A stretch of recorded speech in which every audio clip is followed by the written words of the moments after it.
So you ready to meet the expert? Yes.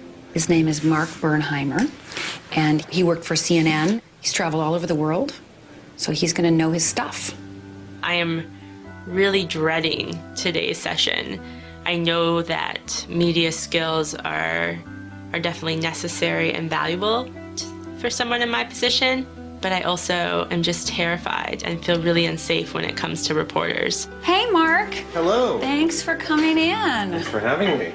Hey, Mark. Good to see you. Nice to see you. Hi, This is Jessica. Mark Berheimer. How are you? Nice to meet you. All right. Great time, Mark. Okay, I'll be gentle, I promise. Thank you. I'm nervous too. That makes two of us. Media trainers are people who basically help people like you become more comfortable in front of the camera or in front of a reporter in general. I deal with anybody who has issues with the media.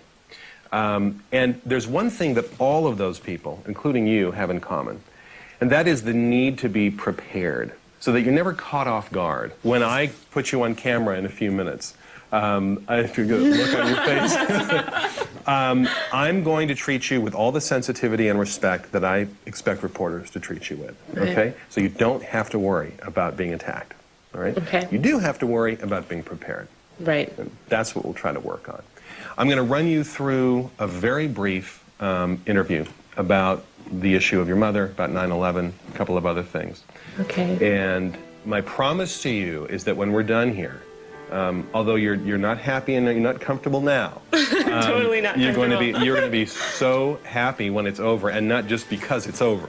You'll be happy because you're going to have a skill set that that you don't have right now. Right. Okay. Now, tell me about what it is regarding the media that makes you uncomfortable.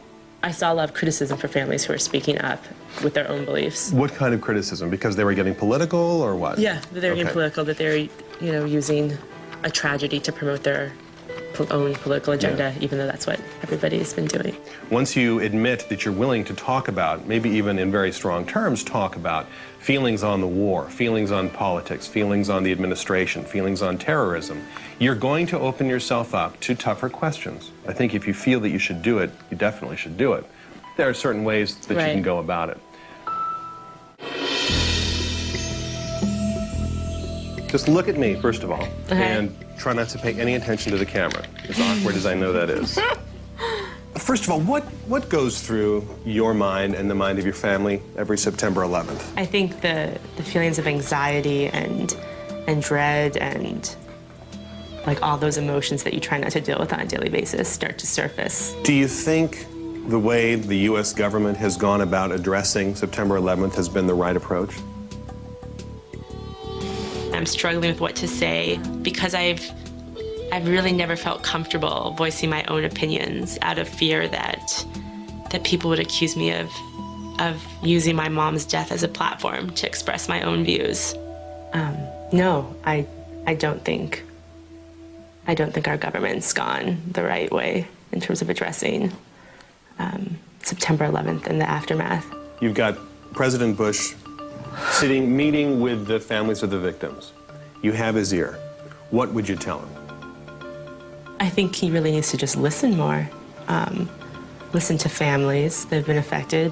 What would your mother want you to be doing with regard to all this that we're talking about? My mom was extremely patriotic. She was definitely a preacher of peace, and for her to die in such a horrific, hateful way, I think she'd want it to end. Good. This is so out of my comfort zone. I understand. You'll notice when you start talking about the really difficult stuff, that's when you almost whisper. It really is correlated with the conversation topic. Wherever you can, possibly, answer questions in complete sentences. The biggest complaint people have with the media is, I was taken out of context.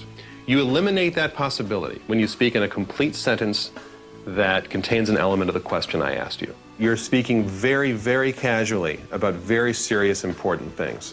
See if you can strike a balance between losing it and becoming hysterical and being so reserved that you're almost not passionate about it. I know that you have strong feelings about what was done right and what was done wrong and what you would do differently. All right? No, that was really helpful. Good. I know it was brief, but I think you made tremendous improvements. Thank you. I'll look at the news conference and see how you do.